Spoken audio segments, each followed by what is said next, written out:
Hello dear, this is Shiva. आज हम जिस स्टोरी को एक्सप्लेन करने जा रहे हैं वो है 300 राइज ऑफ एन एम्पायर। तो चलिए आपका ज्यादा टाइम ना लेते हुए आज की एक्सप्लेनेशन को शुरू करते हैं। मूवी की शुरुआत में हमें एक जलती हुई शहर को दिखाया जाता है जिसका कोना कोना नष्ट हो चुका था। तभी स्पार्ता की रानी को दिखाया जाता है जहाँ पर वो अपने सैनिकों को 10 साल पहले की कहानी सुना रही थी। 10 साल पहले किंग डेरियस ने यूनान शहर पर हमला कर दिया था, पर वहाँ का किंग थेमिस्टोक्लिस बहुत बहादुर और बुद्धिमान था। वो डेरियस के 1 महीनों से समुद्री यात्रा करे हुए सैनिकों पर तभी हमला कर देता है जब ना किसी सोल्जर के हाथों पर तलवार था, ना कोई भी सोल्जर युद्ध के लिए तैयार था। किंग डेरियस के सैनिक थेमिस्टोक्लिस के सैनिक से 3 गुना ज्यादा था, पर फिर भी यूनानी सैनिक उन लोगों से टक्कर का सामना करता है।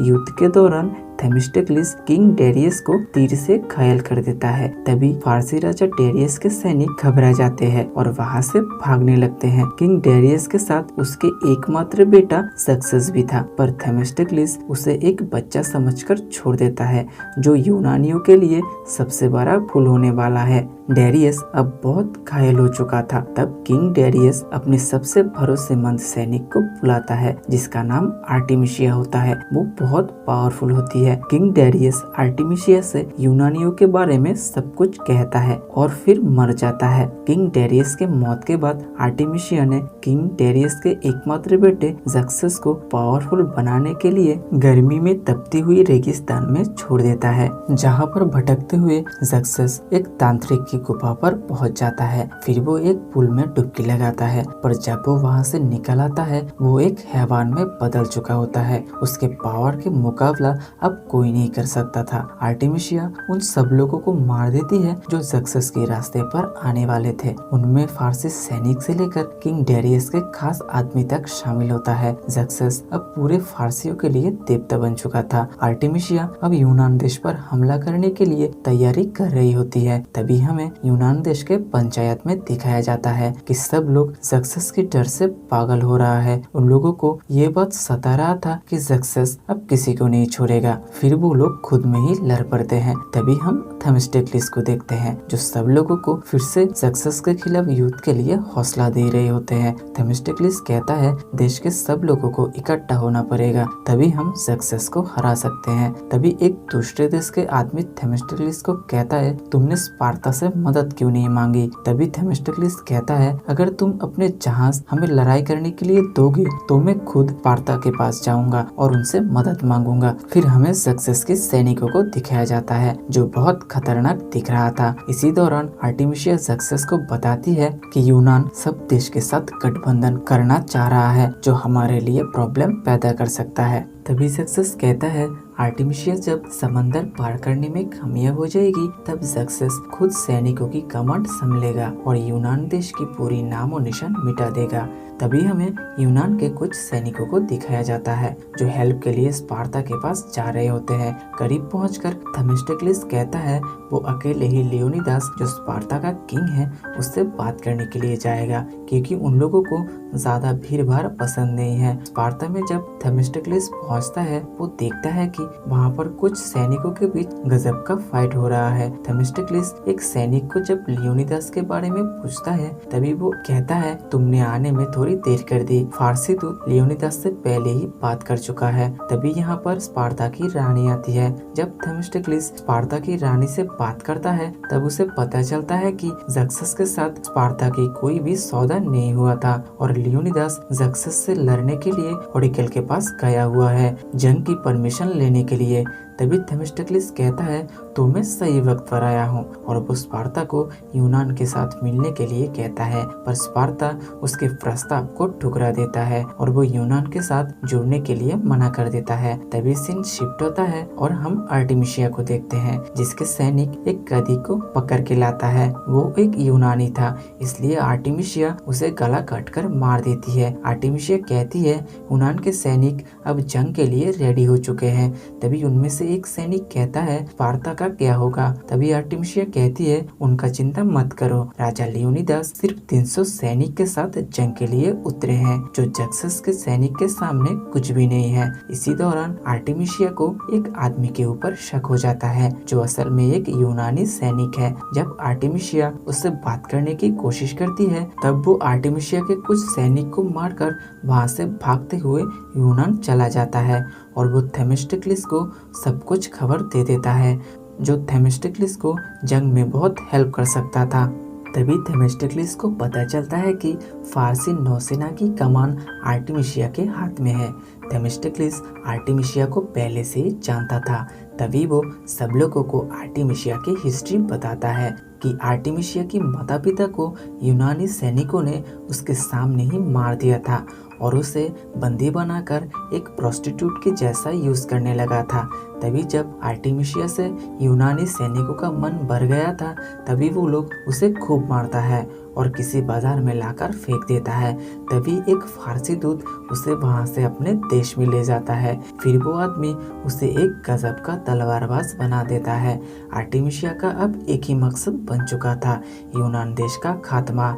इसलिए वो राजा डेरियस की गुलाम बन जाती है और उनके लिए बहुत सारे देश को आर्टेमिसिया अकेले ही खात्मा कर चुका था।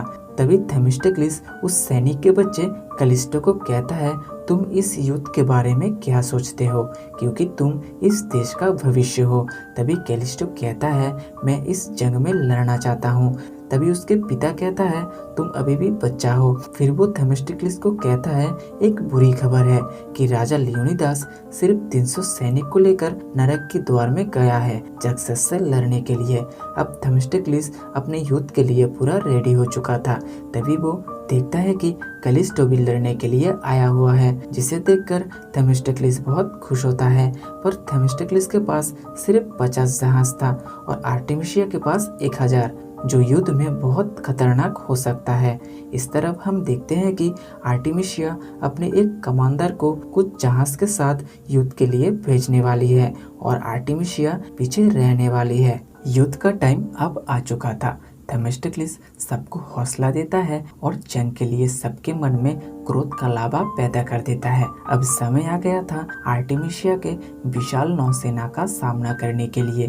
तभी थेमिस्टोक्लिस कहता है फारसी जहाज सामने से बहुत मजबूत है और बीच में से उतना ही कमजोर, और वो सबको जहाज के बीच में से हमला करने के लिए कहता है। यूनान के सैनिक युद्ध के दौरान बिल्कुल वैसा ही करते हैं। वो एक एक करके फारसी जहाजों को बीच में से तोड़ने लगता है। थेमिस्टोक्लिस का चाल यहाँ पर कामयाब हो जाता है। आर्टेमिसिया दूर से सब कुछ देख रही थी। फिर वो कहती है आज हम पीछे हटेंगे। फिर पहले दिन का जंग खत्म हो जाता है। थेमिस्टोक्लिस अपने शातिर चाल के वजह से पहले दिन का जंग जीत जाता है। तभी हम देखते हैं कि थेमिस्टोक्लिस कलिस्टो को कहता है कल वो अपने पापा के साथ लड़ेगा, जिसे सुनकर वो थोड़ा घबरा जाता है क्योंकि कलिस्टो अपने पिता को ना बताकर जंग के लिए आया हुआ था। यहाँ पर आर्टेमिसिया उसके कमांडर को समंदर में फेंक देता है क्योंकि उसके कारण आज आर्टेमिसिया हार गई थी। तभी उनमें से एक कमांडर कहता है उनका 100 से भी ज्यादा जहाज खत्म हो चुका है। तभी आर्टेमिसिया को पता चलता है कि यूनानी कमांडर थेमिस्टोक्लिस ने ही किंग डेरियस को घायल किया था, जिसे सुनकर आर्टेमिसिया बहुत गुस्सा हो जाती है। तभी वो कहती है कोई ऐसा नहीं है जो मुझे कल जीत दिला सकता है। तभी कमांडर कशानी कहता है कल सूरज डूबने से पहले ही जीत आर्टेमिसिया के कदमों में होगा। आर्टेमिसिया भी उसे कल के जंग के लिए हौसला देता है। अगले दिन यूनानी सैनिक अपने जहाज के साथ पूरी तरह से तैयार होता है और वो फारसी जहाजों का इंतजार कर रहे थे। थेमिस्टोक्लिस के पास एक बढ़िया प्लान था जो आज की जंग में उन्हें जीत दिलाने के लिए मदद कर सकता है। जब फारसी सैनिक उनके सामने आता है, वो सब अपने जहाज को पीछे ले लेता है और कहीं खो जाते हैं। थोड़ी देर आगे जाने के बाद कमांडर कशानी ये समझ जाता है कि कशानी अपने सैनिकों के साथ फंस गया है। तभी वहाँ पर यूनानी बहादुर सैनिक उनके ऊपर भेड़ बकरी की जैसे टूट पड़ते हैं, जिसमें बहुत सारे यूनानी सैनिक भी मारे जा रहे थे। तभी कलिस्टो का सामना अपने पिता पिता से होता है। तभी उसके पिता कहता है तुम यहाँ पर क्या कर रहे हो। तभी कलिस्टो कहता है मैं एक आदमी हूँ और एक आदमी का दायित्व होता है कि वो अपने देश की रक्षा करे। फिर वो दोनों फिर से लड़ने लगते हैं। फिर थेमिस्टोक्लिस फारसी कमांडर कशानी को कुत्ते की मौत मार देता है। अब आर्टेमिसिया बहुत परेशान हो रही थी, इसलिए वो एक सैनिक को भेजता है थेमिस्टोक्लिस से बात करने के लिए। थेमिस्टोक्लिस भी उस सैनिक के साथ आर्टेमिसिया के साथ बात करने के लिए चला जाता है। जब थेमिस्टोक्लिस आर्टेमिसिया से मिलता है तभी आर्टेमिसिया थेमिस्टोक्लिस को कहता है कि अगर थेमिस्टोक्लिस उसके साथ जुड़ जाता है तो वो पूरी यूनान देश पर राज कर सकता है।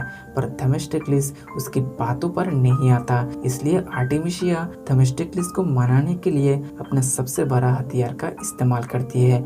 वो था आर्टेमिसिया का खजाना, जो थेमिस्टोक्लिस को उत्तेजित कर देता है। तभी थेमिस्टोक्लिस आर्टेमिसिया की गहरी गुफा में अपना पूरा हथियार डाल देता है और अगले 1 घंटे तक आर्टेमिसिया की गुफा की खुदाई करता रहता है। बाहर से सब सैनिक ये सब कुछ सुन रहा होता है। जब करते हुए आर्टेमिसिया फिर से थेमिस्टोक्लिस से उसके साथ जुड़ने के लिए कहती है, थेमिस्टोक्लिस राजी नहीं होता और तभी आर्टेमिसिया बहुत गुस्सा हो जाती है और कहती है तुम मेरे साथ ना जुड़कर बहुत बड़ी गलती कर रहे हो। मैं यूनान को मिटाने के लिए किसी भी हद तक जा सकता हूँ। और फिर थेमिस्टोक्लिस वहाँ से चला आता है। वापस आकर वो सब लोगों को कहता है आर्टेमिसिया यूनान को मिटाने के लिए कुछ भी कर सकती है, तो हम लोगों को और भी होशियारी से काम लेना पड़ेगा और स्पार्ता को बार बार रिक्वेस्ट करना होगा हमारे साथ युद्ध में शामिल होने के लिए। अगले दिन जंग में आर्टेमिसिया करीब 2000 जहाज अपने साथ लाती है, जिसमें एक ऐसा जहाज था जो बहुत पावरफुल था। आर्टेमिसिया के पास कुछ ऐसे सैनिक थे जो खुद के साथ बम लेके यूनानी जहाज को नष्ट करने की हिम्मत रखते हैं। आर्टेमिसिया के कहने पर वो सैनिक अपने काम पर निकल जाता है। जब थेमिस्टोक्लिस देखता है कि फारसी जहाज से तेल पानी में फेंका जा रहा है, तभी वो समझ जाता है आर्टेमिसिया सबको जला के मारने की प्लान कर रही है, इसलिए वो अपने सब सैनिकों को पीछे हटने के लिए कहता है। इस तरफ आर्टेमिसिया दूर से कलिस्टो के पिता पर हमला कर देती है और उसे बुरी तरह से घायल कर देती है। तभी फारसी सैनिक यूनानियों को जलाने लगता है, जिसके दौरान फारसी जहाज का भी बहुत नुकसान हो चुका था। फिर आर्टेमिसिया अपने एक बम वाले सैनिक के ऊपर जलते हुए तीर से आग लगा देता है, जिसके कारण यूनानियों का मेन जहाज पर बहुत बड़ा ब्लास्ट होता है और वो डूबने लगता है। फिर थेमिस्टोक्लिस भी पानी में गिर जाता है, यानी कि तीसरे दिन का जंग आर्टेमिसिया जीत गई होती है। थेमिस्टोक्लिस का जब आँख खुलता है वो अपने आप को एक बीच में पाता है। अब यूनानी सैनिक के एक जाबाज योद्धा कलिस्टो के पिता भी मर गया होता है, जिसके दौरान उनका हौसला पूरी तरह से टूट गया था। इस तरफ हमें पता चलता है कि स्पार्ता के राजा लियोनिदास को 300 सैनिकों के साथ ज़ेक्सस ने मार दिया है, क्योंकि उनमें से किसी ने स्पार्ता के साथ गद्दारी कर दिया था, जो एक हैंडीकैप सैनिक था। ये खबर थेमिस्टोक्लिस तक पहुंच जाता है, जिसे सुनकर थेमिस्टोक्लिस सब देशों को इसका संदेशा देने को कहता है कि स्पार्ता के किंग लियोनिदास को ज़ेक्सस ने मार दिया है, ताकि सब लोगों में बदले की आग जल उठे। यूनानी पंचायत में वापस जाकर थेमिस्टोक्लिस सब कुछ समझ जाता है कि ये काम किसने किया था। तभी वो हैंडीकैप सैनिक कहता है ज़ेक्सस सबको मार देगा। तभी पंचायत के सब लोग बहुत डर जाते हैं, पर थेमिस्टोक्लिस सबको शांत करने की कोशिश करता है। फिर थेमिस्टोक्लिस लियोनिदास के तलवार को लेकर स्पार्ता के रानी से मुलाकात करने के लिए जाता है और उससे बात करने लगता है। वो फिर से हेल्प मांगने की कोशिश करता है, क्योंकि ज़ेक्सस ने लियोनिदास को चोरी से मार दिया था और उसका बदला लेने के लिए थेमिस्टोक्लिस हेल्प चाहता है। पर रानी जब उसकी बातों पर नहीं आता, तब थेमिस्टोक्लिस रानी को लियोनिदास का तलवार देता है और वहाँ से चला आता है। वो हैंडीकैप सैनिक ज़ेक्सस को यूनानी सैनिक की नई लोकेशन के बारे में सब कुछ बता देता है। जब आर्टेमिसिया उनके कमांडर के बारे में पूछती है तो वो हैरान हो जाती है, क्योंकि उसने सोचा था कि थेमिस्टोक्लिस अब मर चुका है, पर ऐसा बिल्कुल नहीं होता। ये बात सुनकर आर्टेमिसिया फिर से यूनानियों के साथ जंग के लिए जाने लगती है।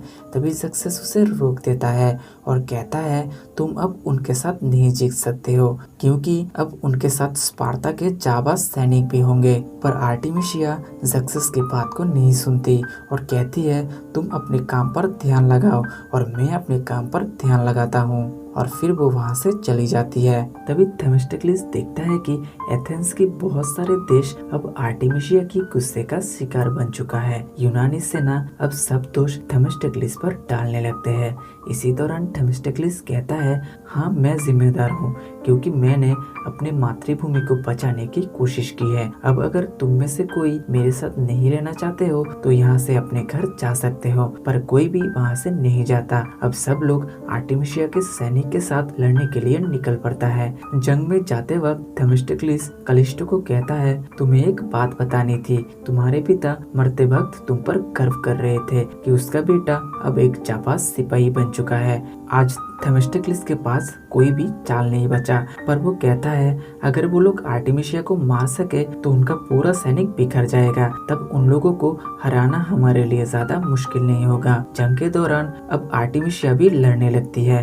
तभी थेमिस्टोक्लिस एक घोड़े पर सवार होकर समंदर में फारसी सैनिकों के जिस्म को काटते हुए आगे बढ़ता रहता है, और तभी वो भागते हुए आर्टेमिसिया के पास पहुंच जाता है। फिर उन दोनों के बीच में हमें एक घमासान जंग देखने को मिलता है। कोई भी किसी से कम नहीं था। 19-20 का लड़ाई चल रहा था। फाइट के दौरान उन दोनों को कुछ ऐसा आवाज सुनाई देता है जो मौत को पुकार रहा था। तभी हम स्पार्ता के सैनिकों को देखते हैं, जिसे स्पार्ता की रानी लीड कर रही थी, जिसे देखकर अब यूनानियों का भी हौसला दुगना हो चुका था, क्योंकि अब यूनान देश अकेला नहीं था। पर फिर भी आर्टेमिसिया एक औरत थी, इसलिए थेमिस्टोक्लिस उसे मारना नहीं चाहता था। इसलिए थेमिस्टोक्लिस आर्टेमिसिया को कहता है अगर तुम जंग रोक देती हो तो मैं पीछे हटने के लिए तैयार हूँ। पर आर्टेमिसिया अपने साथ हुए जुल्म को भूल नहीं सकती थी, इसलिए वो ऐसा बिल्कुल नहीं करती, जिसके दौरान थेमिस्टोक्लिस के हाथों ही वहाँ पर आर्टेमिसिया का मौत हो जाता है। और इसके साथ ही इस स्टोरी का यहाँ पर दी एंड हो जाता है। हमारे साथ स्टोरी में आखिर तक रुकने के लिए आपका बहुत बहुत शुक्रिया। अगर आपको हमारा एक्सप्लेनेशन पसंद आया है तो जरूर हमारे चैनल को सब्सक्राइब या फॉलो कर ले और नोटिफिकेशन बेल कॉल पर सेट कर ले। आपका वैल्यूएबल कमेंट का इंतजार रहेगा। Thank you for watching.